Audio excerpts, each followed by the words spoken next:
विधानमंडल, legislature of state, राज्य का विधानमंडल। सबसे पहले है आर्टिकल 168 जो प्रोविजन करता है कॉन्स्टिट्यूशन ऑफ स्टेट लेजिस्लेचर या राज्यों के विधानमंडलों का गठन। आर्टिकल 168 कहता है कि प्रत्येक राज्य का अपना एक विधानमंडल होगा। Every state will have its own state legislature. और ध्यान रखेंगे जो राज्य का विधानमंडल होता है या जो स्टेट लेजिस्लेचर होता है वो मिलकर ही किससे बना होगा। जिस तरीके से हमारी संसद राष्ट्रपति, राज्यसभा और लोकसभा से मिलकर बनी है, बिल्कुल वैसे ही राज्य का विधानमंडल मिलकर बना है गवर्नर और उस राज्य की लेजिस्लेटिव असेंबली से। और आप जानते हैं लेजिस्लेटिव असेंबली को ही हिंदी में क्या कहा जाता है, राज्य की विधानसभा। हर राज्य का एक विधानमंडल होगा जो उस राज्य के राज्यपाल और विधानसभा से मिलकर बना होगा। लेकिन हमारे देश में 6 स्टेट्स ऐसे हैं, 6 राज्य ऐसे हैं जिनका लेजिस्लेचर, जिनकी विधायिका बाइकैमरल होती है, यानी कि द्विसदनीय होती है, जहां पर एक नहीं बल्कि 2 सदन होते हैं। मतलब कि विधानसभा तो होती ही है लेकिन विधानसभा के साथ साथ विधान परिषद भी होती है जिसे हम कहते हैं लेजिस्लेटिव काउंसिल, विधान परिषद। और वो 6 राज्य कौन कौन से हैं, उत्तर प्रदेश, बिहार, महाराष्ट्र, कर्नाटका, आंध्र प्रदेश और तेलंगाना। पहले जम्मू कश्मीर में भी विधान परिषद हुआ करती थी लेकिन 2019 में जम्मू कश्मीर पुनर्गठन अधिनियम के तहत विधान परिषद को समाप्त कर दिया गया। ध्यान रखेंगे विधान परिषद भी राज्यसभा की तरह राज्य में स्थायी सदन होती है। आर्टिकल 169 कहता है एबोलिशन और creation of legislative councils in state. राज्यों में विधान परिषदों का उत्साधन या सृजन। संसद को यह अधिकार दिया गया है कि वह किसी भी राज्य में विधान परिषद का गठन कर सकती है या विधान परिषद को समाप्त कर सकती है। अगर किसी राज्य में विधान परिषद है तो ध्यान रखेंगे वो कभी भंग नहीं हो सकती, वो स्थायी सदन है, लेकिन उसे समाप्त किया जा सकता है। अगर कोई भी राज्य ऐसा संकल्प पारित कर देता है कि उस राज्य में विधान परिषद का गठन होना चाहिए तो संसद एक साधारण विधि बनाकर, साधारण कानून बनाकर उस राज्य के लिए एक विधान परिषद का प्रावधान कर सकती है। वर्तमान में ये 6 राज्यों में है जैसा कि मैंने आपको बताया। नेक्स्ट आर्टिकल 170 अनुच्छेद 170 जिसमें है स्ट्रक्चर ऑफ लेजिस्लेटिव असेंबलीज, यानी कि विधानसभाओं की संरचनाएं। सबसे पहली चीज तो ध्यान रखेंगे legislative assembly is considered as the lower house of state. राज्य के विधानमंडल का निम्न सदन कहलाती है विधानसभा। और इसे निम्न सदन इसलिए कहा जाता है क्योंकि it can be dissoluted by the governor. इसे राज्यपाल के द्वारा विघटित किया जा सकता है, भंग किया जा सकता है। There should be minimum 60 members in a legislative assembly. किसी भी राज्य की विधानसभा में कम से कम 60 सदस्य होने चाहिए और मैक्सिमम हो सकते हैं कितने, मैक्सिमम कैन बी 500, अधिकतम हो सकते हैं 500। 60 से कम नहीं, 500 से ज्यादा नहीं। हालांकि एक्सेप्शनली कुछ कुछ राज्य ऐसे हैं जहां पर विशेष प्रावधान किए गए हैं, जहां पर विधानसभाओं में सीटों की संख्या 60 से भी कम है, जैसे for example Sikkim, for example Goa, for example Puducherry. तो यहां पर एक्सेप्शन हो सकती है लेकिन सामान्य तौर पर किसी भी राज्य की विधानसभा में 60 से कम और 500 से ज्यादा सदस्य नहीं हो सकते हैं। Its members are directly elected by the people in legislative assembly elections. हर 5 साल के बाद जब राज्य में विधानसभा के इलेक्शंस होते हैं तो जनता प्रत्यक्ष रूप से अपने प्रतिनिधियों का चुनाव करती है, जिन्हें हम एमएलएज बोलते हैं, मेंबर ऑफ लेजिस्लेटिव असेंबली, या विधानसभा के सदस्य, या जिन्हें हम विधायक कहते हैं। इसके बाद आर्टिकल 171 में है स्ट्रक्चर ऑफ लेजिस्लेटिव काउंसिल्स, यानी कि विधान परिषदों की संरचना। लेजिस्लेटिव काउंसिल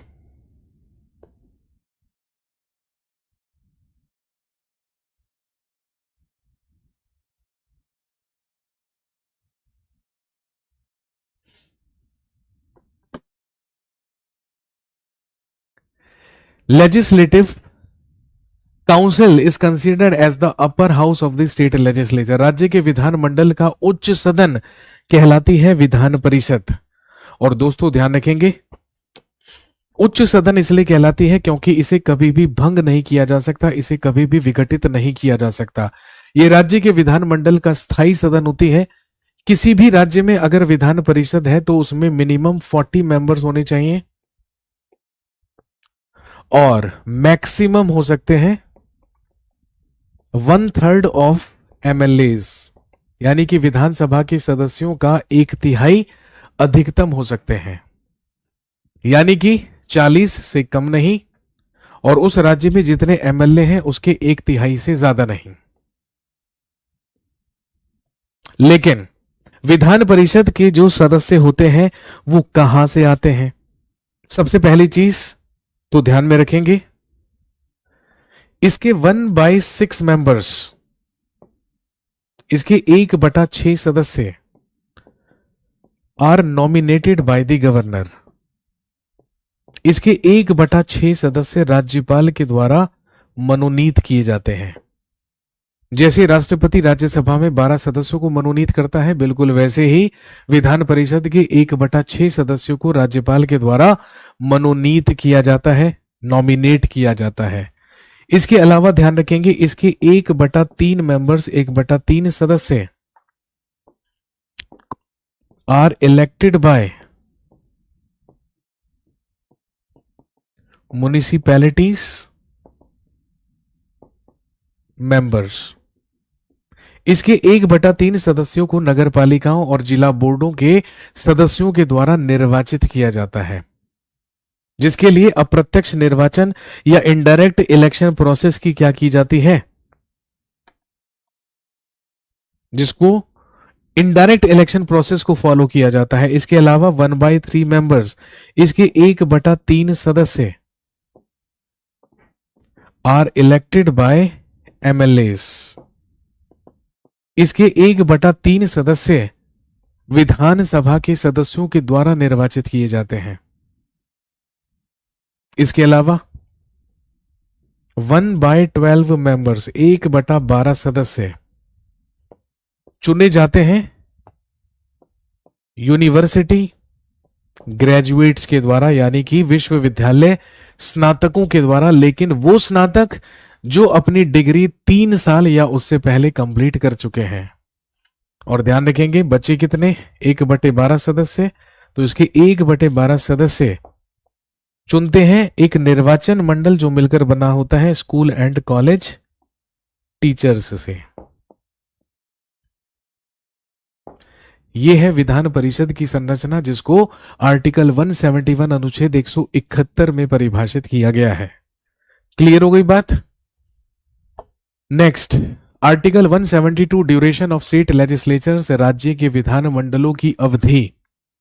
तो आप जानते हैं, अगर हम विधानसभा की बात करें तो विधानसभा का कार्यकाल सबसे पहले सेशन, सबसे पहले सत्र से 5 वर्ष का होता है, 5 इयर्स का होता है। But in case of emergency, लेकिन आपातकाल की स्थिति में इसे अधिकतम 1 साल के लिए बढ़ाया जा सकता है। और अगर हम विधान परिषद की बात करें तो भाई विधान परिषद तो स्थायी सदन है, ये तो भंग नहीं होता। लेकिन एक विधान परिषद सदस्य की अगर हम बात करें तो ध्यान रखेंगे, एक विधान परिषद सदस्य का जो कार्यकाल है वो उतना ही होता है जितना राज्यसभा मेंबर, यानी कि 6 इयर्स का। और ध्यान रखेंगे, हर 2 साल के बाद इसके 1/3 सदस्य सेवानिवृत्त कर दिए जाते हैं और अन्य चुन लिए जाते हैं। आर्टिकल 173 में है qualification of membership of state legislature, राज्य के विधानमंडल की सदस्यता के लिए योग्यताएं। सबसे पहली condition, he should be a citizen of India, वह भारत का नागरिक होना चाहिए।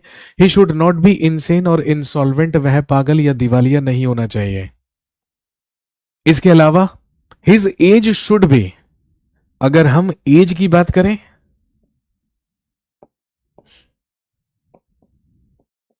तो लोकसभा की ही तरह विधानसभा का सदस्य बनने के लिए न्यूनतम आयु है 25 वर्ष और राज्यसभा की ही तरह विधान परिषद का सदस्य बनने के लिए न्यूनतम आयु चाहिए 30 वर्ष। वह किसी भी लाभ के पद पर नहीं होना चाहिए भाई, पागल दिवालिया नहीं होना चाहिए।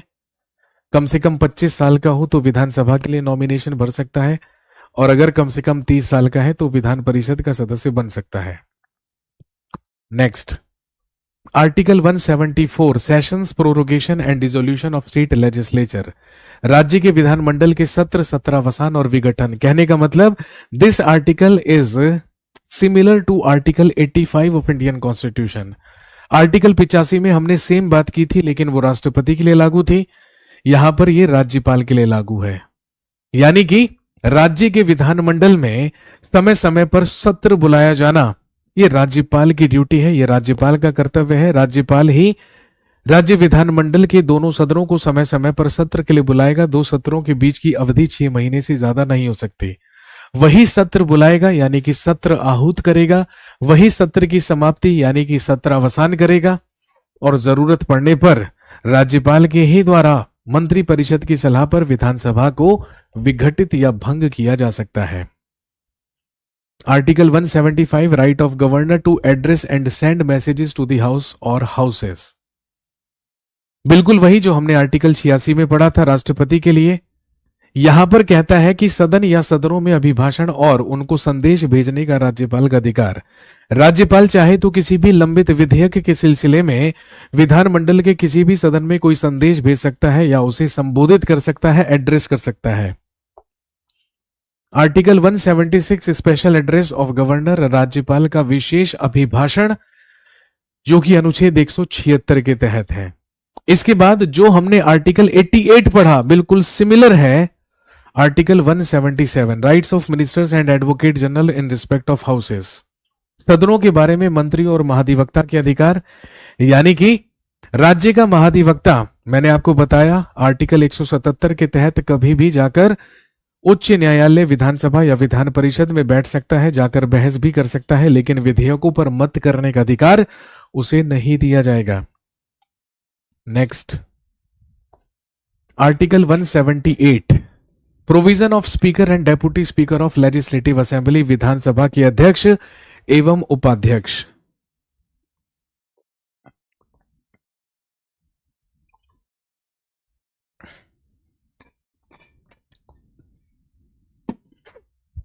कहने का मतलब राज्य की विधानसभा के लिए एक अध्यक्ष एवं एक उपाध्यक्ष होगा। जब नई विधानसभा का गठन होगा तो विधानसभा के सबसे पहले सेशन, सबसे पहले सत्र में आप जानते हैं सबसे पहले राज्यपाल के द्वारा एक प्रोटम स्पीकर, ये एक स्थायी अध्यक्ष की नियुक्ति की जाएगी, जो सभी को सामूहिक रूप से शपथ दिलाने का कार्य करेगा।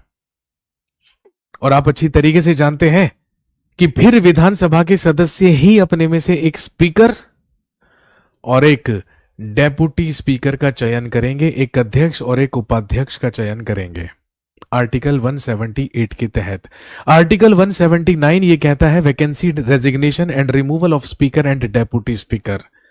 अनुच्छेद 179 के तहत अध्यक्ष और उपाध्यक्ष का पद रिक्त होना, उनका पद त्यागना या उन्हें पद से हटाए जाने का प्रावधान किया गया है। और आप जानते हैं अगर स्पीकर अपना त्याग पत्र देगा तो डेप्यूटी स्पीकर को, और डेप्यूटी स्पीकर त्याग पत्र देगा तो स्पीकर को।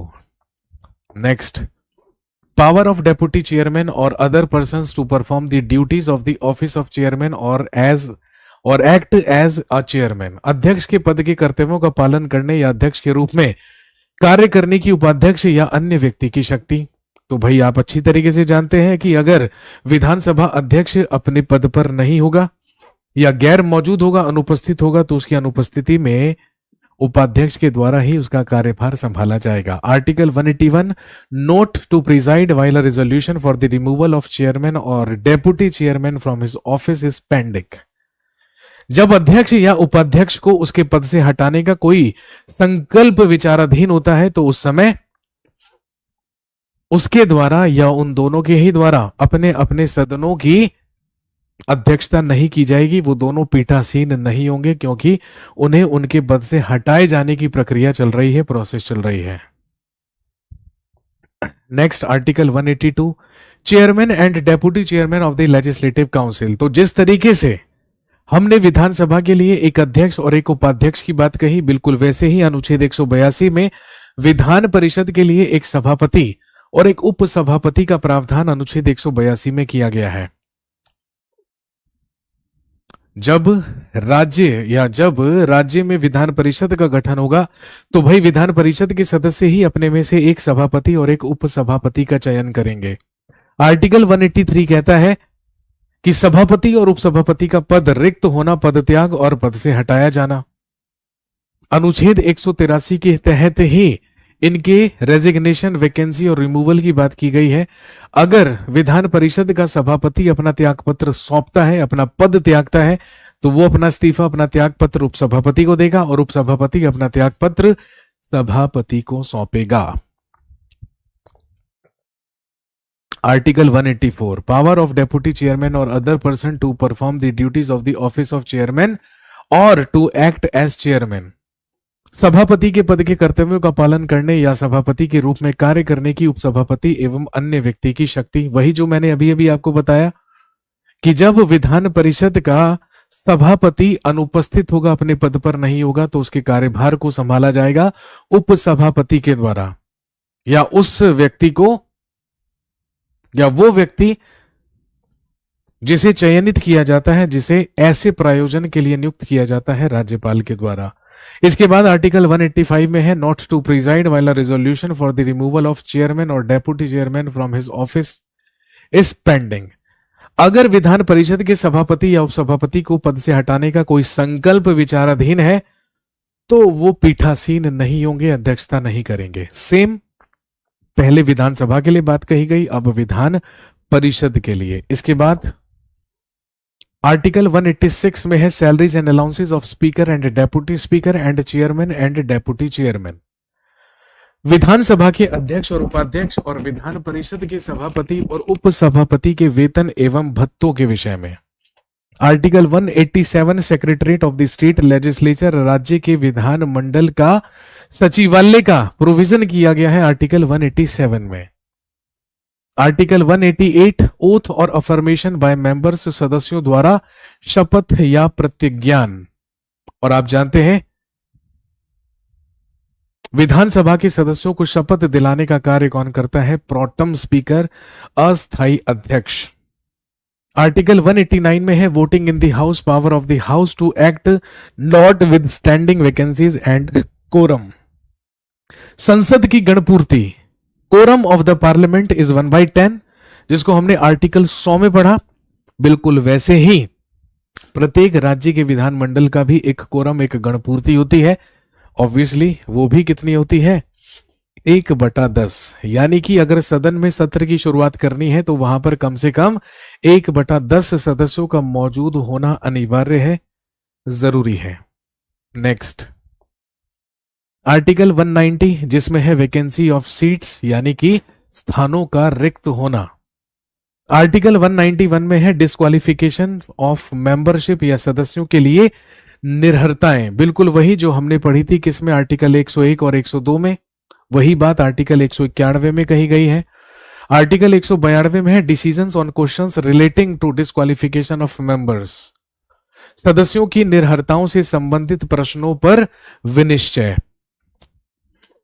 आर्टिकल 103 में हमने पढ़ा था कि अगर कोई भी सांसद अपनी सदस्यता से अयोग्य हो जाता है तो उसकी सदस्यता पर अंतिम जो निर्णय होगा वो राष्ट्रपति का होगा। किसकी सलाह पर? Election commission of India. तो बिल्कुल यही कहा गया है कि अगर सदस्यों की निर्भरताओं से संबंधित कोई भी प्रश्न होगा तो उस पर अंतिम निर्णय राज्यपाल के द्वारा लिया जाएगा with an advice of election commission of India. क्योंकि आप जानते हैं चाहे लोकसभा के चुनाव हो चाहे विधानसभा के दोनों ही कंडक्ट करवाए जाते हैं भारत के निर्वाचन आयोग के द्वारा या इलेक्शन कमीशन ऑफ इंडिया के द्वारा। आर्टिकल 193, वही सेम बात जो हमने 104 में पढ़ी, जो ये कहता है कि अनुच्छेद 188 के अधीन शपथ लेने या प्रतिज्ञान करने से पहले या अर्हित ना होते हुए या निर्हत किए जाने के बाद बैठने और मत देने के लिए शास्ति यानी कि पेनल्टी। अगर कोई भी विधायक राज्य के विधानमंडल की सदस्यता के अयोग्य घोषित हो जाता है या उसे डिस्क्वालीफाई कर दिया जाता है और उसके बावजूद भी वो अगर सदन में जाएगा तो उस पर पेनल्टी लगेगी भैया, जुर्माना होगा। Next article 194 powers privileges etcetera of the house of legislatures end of their members and committees. अनुच्छेद 194 प्रावधान करता है विधान मंडलों के सदनों की तथा उनके सदस्यों और समितियों की शक्तियां, विशेषाधिकार आदि। यानी कि वही बात जो हमने आर्टिकल 105 में पढ़ी थी, प्रिविलेजेस फॉर एमपीज, यहां पर है special privileges for MLAs. Article 195 में है salaries and allowances of members, सदस्यों के वेतन और भत्ते। नेक्स्ट, आर्टिकल 196 में है provisions regarding introduction and passing of bills, विधेयकों के पुनः स्थापन और पारित किए जाने के संबंध में उपबंध। ऑलरेडी बिल्स के बारे में बात कर चुके हैं। एक सरकारी विधेयक होता है, एक गैर सरकारी विधेयक होता है। 4 प्रकार के बिल होते हैं, साधारण विधेयक, धन विधेयक, वित्तीय विधेयक और संविधान संशोधन विधेयक। आर्टिकल 197 में है restrictions on powers of legislative council with respect to bills other than money bills. धन विधेयकों से भिन्न विधेयकों के बारे में विधान परिषद की शक्तियों पर निर्बंधन। क्योंकि आप जानते हैं मनी बिल्स पर तो सारी की सारी शक्ति संसद में लोकसभा के पास होती है और राज्य में विधानसभा के पास। नेक्स्ट,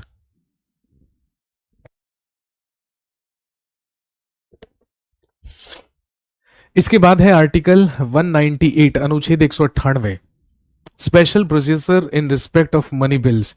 धन विधेयकों के संबंध में विशेष प्रक्रिया, वही जो हमने आर्टिकल 109 में पढ़ा था धन विधेयकों के लिए।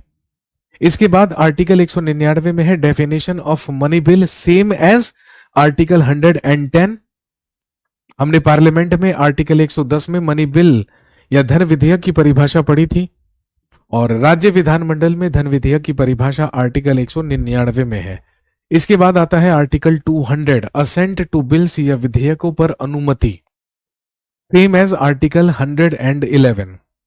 जिस तरीके से राष्ट्रपति किसी भी विधेयक पर अपनी सहमति रोक सकता है, पुनर्विचार के लिए एक बार वापस लौटा सकता है या जीबी वीटो का इस्तेमाल करके उसे अपने पॉकेट में रख सकता है, बिल्कुल ऐसे ही यही अधिकार राज्य में राज्यपाल को भी दिया गया है। लेकिन आर्टिकल 200 के तहत राज्यपाल चाहे तो किसी भी विधेयक या किसी भी बिल को राष्ट्रपति को सौंपने के लिए अपने पास सुरक्षित रख सकता है। इसके बाद आर्टिकल 201 में है बिल्स रिजर्व फॉर कंसीडरेशंस या विचार के लिए आरक्षित विधेयक। आर्टिकल 202 एनुअल फाइनेंशियल स्टेटमेंट वार्षिक वित्तीय विवरण, वहां पर हमने ये आर्टिकल 112 में पढ़ा था, यहां पर 202 में पढ़ रहे हैं। वहां पे हम संघीय बजट के बारे में बात कर रहे थे, यहां पर हम बात करेंगे ये है राज्य का बजट। हालांकि बजट शब्द का इस्तेमाल पूरे संविधान में कहीं नहीं किया गया है, क्योंकि बजट का संवैधानिक नाम ही क्या है, एनुअल फाइनेंशियल स्टेटमेंट, वार्षिक वित्तीय विवरण। इसके बाद है आर्टिकल 203 जिसमें है procedure in respect of estimates in the legislature, विधानमंडल में प्राक्कलनों के संबंध में प्रक्रिया। ऑलरेडी हम संसद में भाग 5 में डिस्कस कर चुके हैं। आर्टिकल 204 एप्रोप्रिएशन बिल, वहां पर हमने आर्टिकल 114 में एप्रोप्रिएशन बिल पढ़ा था, विनियोग विधेयक। वहां पर आर्टिकल 115 में हम पढ़ रहे थे supplementary additional and excess grants, तो यहां आर्टिकल 205 में है सप्लीमेंट्री एडिशनल और एक्सेस ग्रांट्स, यानी कि अनुपूरक, अतिरिक्त या अधिक अनुदान की मांग। आर्टिकल 206 में है vote on account, vote on credit and exceptional vote, लेखानुदान, प्रत्यानुदान और अपवादानुदान। वहां पर 116 में इसकी बात कर रहे थे, यहां पे हम 206 में बात कर रहे हैं। वहां पे आर्टिकल 117 में हम बात कर रहे थे special provisions in respect of finance bills, तो यहां पर आर्टिकल 207 में है वित्त विधेयकों के बारे में विशेष उपबंध। नेक्स्ट, आर्टिकल 208 में रूल्स ऑफ प्रोसीजर यानी कि प्रक्रिया के नियम। इसके बाद article 209 regulation by law of procedure in respect of financial business in the legislature of the state. अनुच्छेद 209 के तहत राज्य के विधानमंडल में वित्तीय कार्य संबंधी प्रक्रिया का विधि द्वारा विनियम। सारे वही प्रोविजंस हैं, आप देख भी रहे होंगे, सारे के सारे प्रोविजंस जस्ट क्या हो रहे हैं, रिपीट हो रहे हैं। लेकिन फर्क कितना है, वो आर्टिकल अलग है क्योंकि वो केंद्रीय प्रावधान है, ये आर्टिकल अलग है, ये राज्यीय प्रावधान है। इसीलिए कई बार एग्जाम में भी आपने देखा होगा, आपको एक आर्टिकल देकर आपसे पूछेंगे कि बताइए इसके जैसा दूसरा आर्टिकल कौन सा है। जैसे 2024 एसएससी सीजीएल में पहले ही दिन, पहली ही शिफ्ट में, पहले ही क्वेश्चन पेपर में सवाल पूछा गया कि बताइए आर्टिकल 32 जैसा दूसरा कौन सा आर्टिकल है। तो आप जानते हैं आर्टिकल 32 में सुप्रीम कोर्ट को रिट रिलीज करने की पावर है, तो सेम आर्टिकल 226 में ये पावर किसके पास है? हाई कोर्ट के पास। अभी हम पढ़ेंगे थोड़ी देर में, आपको समझ में आ जाएगा।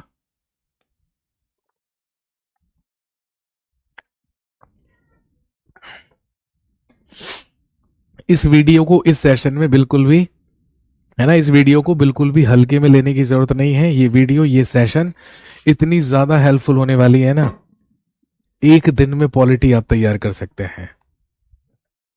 Next, article 210, language to be used in the legislature, यानी कि विधानमंडल में प्रयोग की जाने वाली भाषा। Article 211, restrictions on discussion in the legislature, विधानमंडल में चर्चा पर निर्बंधन। Article 212, courts not inquire into proceedings of the legislature, बिल्कुल वही बात कि न्यायपालिका कभी भी विधानमंडल के कार्यों में हस्तक्षेप नहीं करेगी, जांच नहीं करेगी।